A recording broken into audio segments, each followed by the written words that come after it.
आज का ये जो सेशन है ये मेरे लिए सबसे स्पेशल है और सिर्फ आज के लिए नहीं, पूरी जिंदगी भर के लिए। आज मैं जो कुछ भी हूं वो जो अभी गेस्ट हैं पीछे यहां पर बैक स्टेज पे, उनकी वजह से हूं। तो please give an energetic and warm welcome to my parents.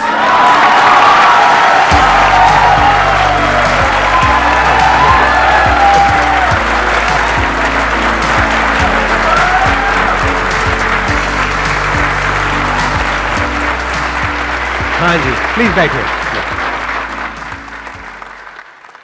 मैंने आपको बताया कि मेरे दिल में क्या है, अपने पेरेंट्स के लिए बहुत ज्यादा रिस्पेक्ट है, क्योंकि मेरे पास में यहाँ पे जो क्वेश्चंस आते हैं ना ज्यादातर लोगों के, वो ये आते हैं कि मेरे पेरेंट्स मुझे सपोर्ट नहीं कर रहे, मैं क्या करूं। अब इसका मैं आंसर नहीं दे सकता, क्योंकि मेरे पेरेंट्स ने हमेशा मुझे सपोर्ट किया है, अनकंडीशनली किया है, कभी मुझे कुछ भी करने से नहीं रोका। और जो मैंने किया, जैसा भी किया, इनफैक्ट अभी भी, आज भी मुझे लाइफ में कोई भी प्रॉब्लम होती है तो मैं सीधा अपने पेरेंट्स के पास में जाता हूं, जाकर के इनसे पूछता हूं और मेरी उस प्रॉब्लम को सोल्यूशन निकल जाता है। कैसे निकलता है मुझे नहीं पता, लेकिन मेरी कोई भी प्रॉब्लम हो, कितनी भी बड़ी हो, उसका सोल्यूशन अगले दिन मेरे पेरेंट्स निकाल देते हैं।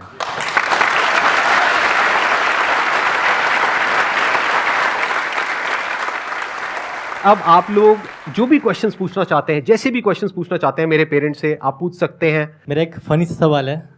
मेरे पास बहुत सारे क्वेश्चंस थे पहले, बट सारे क्वेश्चंस के डाउट सर के सेशन से मिल जाते हैं। एक क्वेश्चन है कि सर अपने रिलेशनशिप को आपको जब पहली बार बताए थे तो आपका क्या रिएक्शन था उस टाइम? हर पेरेंट्स की कुछ ना कुछ एक्सपेक्टेशंस होती हैं। हम अपने लेवल पे कोशिश कर रहे थे कि भाई फला लड़की आई है, वहाँ से संबंध आया है, वहाँ से आया है, वहाँ से आया है। हम जो कोशिश कर रहे थे, बस संदीप जी बार बार रेफ्यूज कर रहे थे। बात तो बहुत बढ़िया कह रहे थे, इन्होंने जो प्ली दे रहे थे वो बहुत जस्टिफाइड था। मैं आज आप सबको बताता हूँ। आपको ना पता लग रहा है कि कैसे डील करते हैं अपने पेरेंट्स के साथ। हाँ, बड़ा इंटरेस्टिंग है ये पॉइंट। हाँ, एक ही बात ये कहते थे, पापा मुझे अपने पैरों पे खड़ा हो जाने दो। बात तो ठीक थी, लेकिन जब ये बात थोड़ी बढ़ती चली गई तो मेरे को पेशेंस नहीं हुआ। मैंने कहा यार ये रोज रोज का क्या नाटक है, सेटल तो ऐसे सारी जिंदगी नहीं हो गए, सेटल क्या होता है। मैंने हम भी थे ये डायलॉग आप भी सुन रहे होगे अपने घर में तो रिलेट। मैंने कहा हम भी थे, तो हम भी ऐसे ही सेटल हो गए थे। इनको मिसाल दी मैंने जब तुम्हारी मम्मी आई थी शादी होकर के, तब तक मेरा इतना कुछ खास काम धाम नहीं था। मम्मी के आने के बाद, तुम लोगों के आने के बाद मेरा काम बढ़ा। फिर इनका ये, मुझे आज तक वो इनके लफ्ज याद हैं। बोले पापा अच्छा ऐसी बात है ना, तो आप बहुत बढ़िया बात कही। मैं आज सबको मैसेज दे रहा हूँ ये, इन्होंने कहा आप मेरी 1 घंटे की मीटिंग करा दोगे, 1-2 घंटे में ज़्यादा तो पहचान नहीं पाएंगे, जितनी भी बात कर सकेंगे कर लेंगे, और उसके बाद आप जीवन भर के लिए मुझे उससे बांध दोगे। और अगर बाद में नहीं सही निकली या हमारी ट्यूनिंग नहीं बनी तो who will be the responsible for that. तो मैंने कहा भाई फंसा दिया। आई विल, हाँ यहाँ फंसा दिया ना, यहाँ फंसा दिया कि भाई जिम्मेवारी कौन ले। अब मैंने कहा भाई मैं जिम्मेवारी कैसे ले लूं? भाई अपने बच्चों के गलत सलत हो जाए तो, माँ बाप के ऊपर बात आए तो I will not take the responsibility. बोले फिर मैं बताता हूँ, एक लड़की है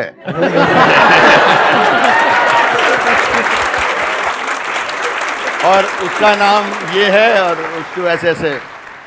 तो मुझे वो वाली बात हुई, जोर का झटका धीरे से लगे। पता तो थी, मेरी बिटिया की सहेली थी, आना जाना था, सब था, काफ़ी टाइम से, ऐसा कोई बात नहीं थी, ये साथ ही पढ़ते थे दोनों। फिर मैंने कहा, देन अगर वो गलत निकली तो कौन लेगा रिस्पॉन्सिबिलिटी? मैंने काउंटर क्वेश्चन किया, ये फटाक से बोले I will be responsible. I will be responsible. मैंने ठीक है, if you are responsible, you are taking responsibility, ठीक है, आई एम एग्रीड, बस खत्म कर दिया। You are a great parent sir, you are great parent. Ma'am मेरा सवाल आपसे है कि जैसे लोगों के पेरेंट्स या ज़्यादातर उनकी मम्मियाँ बोलती हैं कि शादी के बाद लड़का बदल जाता है, संदीप सर में शादी से पहले और शादी के बाद क्या बदलाव आए हैं? जैसे पहले थे मेरे लिए वैसे ही अभी भी है, कोई चेंज नहीं है। वो बहुत ज़्यादा प्यार करता है हम लोगों को और कभी मेरी आंख में आंसू नहीं देख सकता वो, आज भी। Okay, thank you ma'am. इनकी एक आज बात बताता हूँ। अब चल ही रहा है सेशन, पर्सनली हो गया जब फैमिली का। इन्होंने एक बात कह रखी है और मैं ये मैसेज सबको देना चाह रहा हूँ, चाहे जो शादीशुदा है चाहे कुंवारा है, वो भी आगे के लिए सोच ले। ये कहते हैं मेरे होते हुए मेरे माँ बाप को अगर कोई तकलीफ आ गई तो मेरा रहना बेकार है। यही सिद्धांत आप लोग अपना लो। पेरेंट्स कैसे ही क्यों ना हो, पेरेंट्स का दिल आपने जीतना है। और एक बात मेरी और लिख के रख लेना, बड़ा हूं तुम सबसे, कि जिसने अपने पेरेंट्स का रिगार्ड किया तहा जिंदगी, वो कभी जिंदगी में गिर नहीं सकता, ये मैं बता रहा हूं।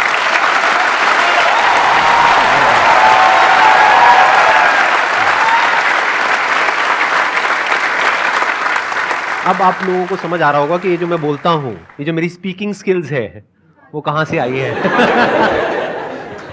इनका जो सेंस ऑफ ह्यूमर है वो नेक्स्ट लेवल है। मेरा अगर आपको थोड़ा ठीक ठाक लगता है ना सेंस ऑफ ह्यूमर, तो उसको मल्टीप्लाइड बाय 1000 कर दो, वो मेरे फादर का सेंस ऑफ ह्यूमर है। तो अगर अभी आपको लाइव देखने का मन है तो अभी लाइव, अगर आप कुछ एक आध जोक वोक सुनाना चाहें तो आपकी मर्जी। मतलब क्या हुआ, पति पत्नी की शादी हुई थी, कुछ टाइम हो गया, तो एक दिन पत्नी बोली, बैठी हुई बात कर रही थी, सुनो जी, अगर आपकी 1 करोड़ की लॉटरी निकल आए तो कैसा लगेगा आपको?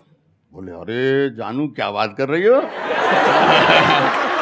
1 करोड़ की लॉटरी, मैं तुम्हें मॉल में शॉपिंग कराऊंगा, मूवी दिखाऊंगा, डिनर कराऊंगा, पूरी मस्ती कराऊंगा, क्या बात कर दी।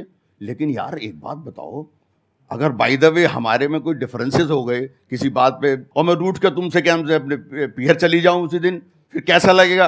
बोले, डार्लिंग क्यों मजाक कर रही हो, एक दिन में 2-2 लॉटरी थोड़ी लगती है।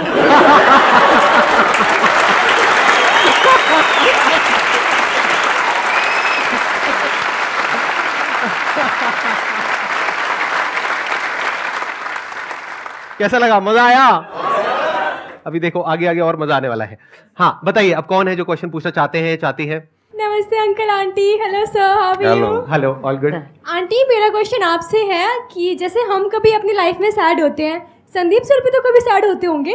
वो कभी सैड नहीं होते वैसे तो, लेकिन अगर होते भी है तो मेरे पास आते हैं, मेरे को अपनी प्रॉब्लम बताते हैं।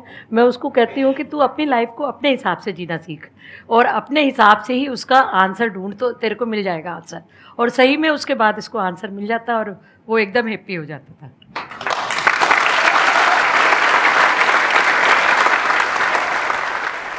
जो मेरे अंदर अभी फीलिंग चल रही है सर, वो मैं अपनी जुबान से नहीं बता सकता कि आप तीनों के लिए मेरे अंदर क्या फीलिंग चल रही है।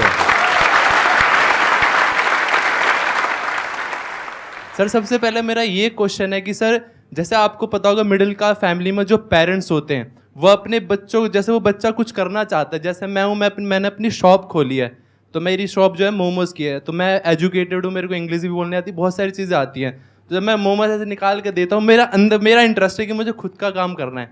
तो कई बार होता है पेरेंट्स बोलते हैं तूने इतनी अच्छी पढ़ाई कर रखी है, तो इस लाइन में क्यों जा रहा है, जिसमें पढ़ाई की ज़रूरत नहीं पड़ती तो उस काम को भी कर रहा है। तो मैं ये कहना चाहूँगा कि आप उन पेरेंट्स को क्या मैसेज देना चाहोगे? काफ़ी बच्चे कुछ करना चाहते हैं, उनके पेरेंट्स उनको करने नहीं देते, रोक लेते हैं। जिसमें बच्चे का इंटरेस्ट होता है उसको उधर ही जाने देना चाहिए, ये पेरेंट्स की ड्यूटी बनती है। हमने भी संदीप के साथ ऐसे ही किया था। इनका शुरू से इंटरेस्ट था फोटोग्राफी की तरफ, जबकि फोटोग्राफी दूर दूर तक हमारी फैमिली से कोई रिलेटेड थी नहीं। लेकिन हमने कभी क्वेश्चन नहीं किया इनको कि भाई, इन पे विश्वास किया हमने हमेशा। मुझे विश्वास ये था कि मैंने ये जो कह रहे हैं ना, ये हवाबाजी नहीं करते कि एक हवा में उड़ा दिया, हाँ मैं कर लूँगा, मैं देख लूँगा, मैं वो कर दूँगा, आप इतने पैसे दे दो बस मैं कर दूँगा, डबल करके ला के दे दूँगा। वो हवाबाजी कभी नहीं करते थे। तो मुझे इन पे विश्वास बन चुका था। फिर मैंने कहा देखो समय के हिसाब से लाइनें बदली जाती हैं। जबकि लोगों ने उल्टा सीधा भी बोला काफी। हाँ, हमारे फैमिली वाले काफी लोगों ने उल्टा सीधा टॉन्टिंग करते थे कि यार ये कोई करने का काम है, ऑटो फोटो खींचना, ये करना, ये कोई ऑटो फोटो, ये कोई हमारे लेवल के काम है क्या ये? लेकिन हमने कभी इनको नेगेटिव नहीं होने दिया, लाइफ में कभी नेगेटिव नहीं होने दिया।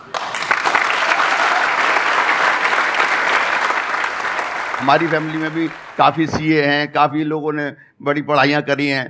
तो हम भी अगर चाहते हैं संदीप के पीछे पढ़ते हैं, भाई तुम भी सीए बनो, ये मत करो, इसमें क्या पढ़ा है, कुछ नहीं पढ़ा, तो हमने कभी नहीं टोका। और मैं ऐसे पेरेंट्स से कहता हूँ कभी बच्चों को रोकना भी नहीं चाहिए, टोकना भी नहीं चाहिए।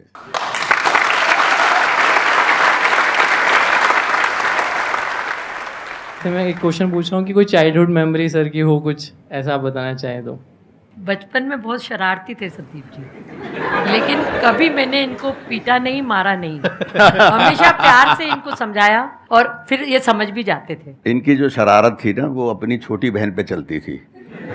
इनकी छोटी सिस्टर 1.5 साल इनसे छोटी है, तो जब भी इनको किसी बात की कोई खुंदक आ रही होती थी, कोई चिड़चिड़ी पर आ रहा हो रहा होता था, तो उस पे जाकर के उसके बाल खींचना करना, और अल्टीमेटली मेरा गुस्सा फिर इनको भुगतना पड़ता था। क्योंकि वो चीखती थी, वो मेरे से हेल्प मांगती थी, तो नेचुरली मैं तो डॉक्टर की तरफ देखूंगा ना उसकी। ये हर तो, घर की कहानी है सर मेरे साथ। तो मैं घर की कहानी बता रहा हूँ। तो बचपन में ऐसी शरारतें होती रहती थी, हम भी डांट देते थे, बच्चे खेलने लगते थे, चलता रहता है, बचपन है, ऐसे कर जाता है। लेकिन शुरू से हमने विश्वास रखा, ये मैं आज मन की बात आपको बताता हूँ कि अपने बच्चों में विश्वास रखना चाहिए पेरेंट्स को। हर समय ये नहीं कि उन पर शकी करते रहो, ये क्यों कर रहा है, कहाँ जा रहा है, किस लिए कर रहा है, ये ना कर दे, डुबवा ना दे। चेकिंग रखनी चाहिए, पेरेंट्स का फर्ज है बच्चों पर चेकिंग रखनी चाहिए, पूछने का भी फर्ज है, पूछें भी कि बेटे तुम क्या कर रहे हो, कहाँ जा रहे हो, किस लिए कर रहे हो, क्या तुम्हारा एम है, सब जानकारी माँ बाप का फर्ज है, ये ड्यूटी है उनकी, जानकारी पूरी रखें। लेकिन अननेसेसरी इंटरफियरेंस करना, वो कर रहा है, करते करते उसमें अगर वो बीच में कहीं अनसक्सेस हो भी गया तो उसके ऊपर हावी हो जाना, देख ले मैंने तेरे को मना किया था, ये मत कर, तो बच्चे का कैरियर खराब हो जाता है। फिर वो किसी काम में घुस रहा है, देखो असफलता और सफलता तो लाइफ में आती है। अननेसेसरी इंटरफेरेंस करना बच्चे के कैरियर से खेलना है, मेरे हिसाब से कभी नहीं करना चाहिए। बहुत बढ़िया।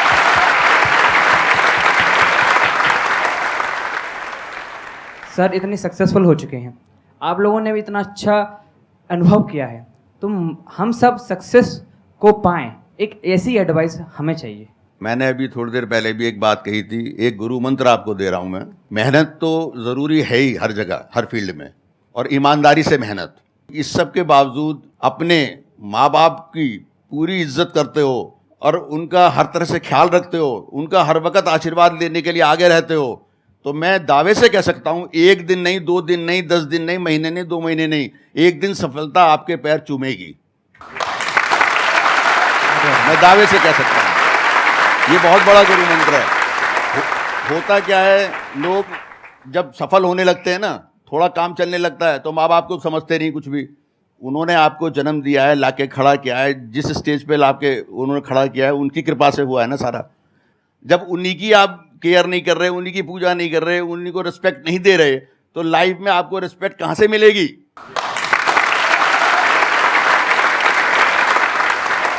इसी बात को अगर मैं दूसरी तरह से कहूं कि जो इंसान अपने माँ बाप की इज्जत नहीं करता, क्या वो इज्जत डिजर्व करता है इस दुनिया में? No sir. सोचने वाली बात है, उसकी कौन इज्जत करेगा? तो जो भी उसकी सक्सेस है, जो भी उसने अचीव किया, सब खोखला है। तो हमेशा हमको सबको साथ में लेकर के चलना है, चाहे कॉन्फ्लिक्ट हो। कई बार क्या होता है, डिफरेंस ऑफ ओपिनियन होता है, एक जनरेशन गैप होता है, जिसकी वजह से कई बार कॉन्फ्लिक्ट भी हो जाता है, थोड़ा बहुत छोटा मोटा लड़ाई झगड़ा भी हो जाता है, बात हो जाती है, लेकिन अपनों में ही तो होता है लड़ाई झगड़ा।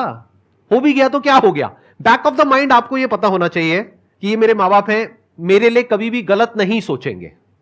हाँ, मेरे को उल्टा बोलेंगे, कभी लड़ भी लेंगे, नाराज भी हो जाएंगे, सब कुछ होगा, लेकिन दिल से मेरे लिए हमेशा अच्छा ही चाहेंगे। अगर ये आपको अंदर तक पता है तो ये आपकी फाउंडेशन हो गई, आपकी जड़ हो गई। और अगर आपकी जड़ें पक्की है तो आप कितना भी ऊपर जा सकते हो, कोई डर नहीं है। जैसे आज मुझे कोई डर नहीं है, मैं कुछ भी करूं, मेरे फादर मदर मेरे पीछे बैठे हैं, मुझे कोई डर नहीं है।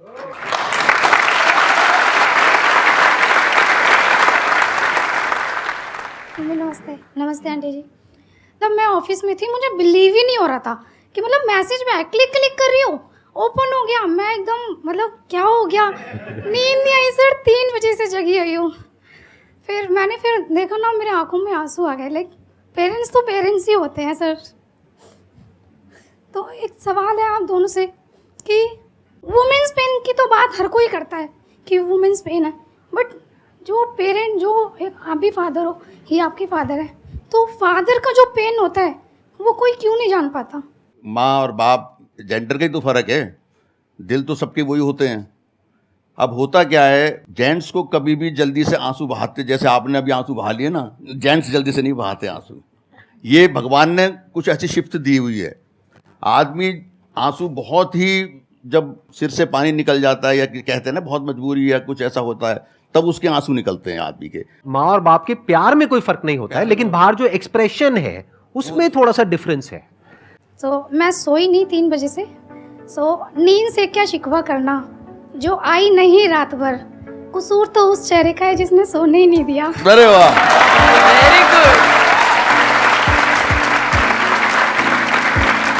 बहुत अच्छा। एक और सुना प्लीज दूं? ऐसे। हाँ, एक और। जिंदगी में गम भी हैं, मुस्कुराती आंखें नम भी हैं। खुदा करे आप तीनों की मुस्कुराहट कभी ना रुके, क्योंकि आपके मुस्कुराहट के दीवाने हम भी हैं।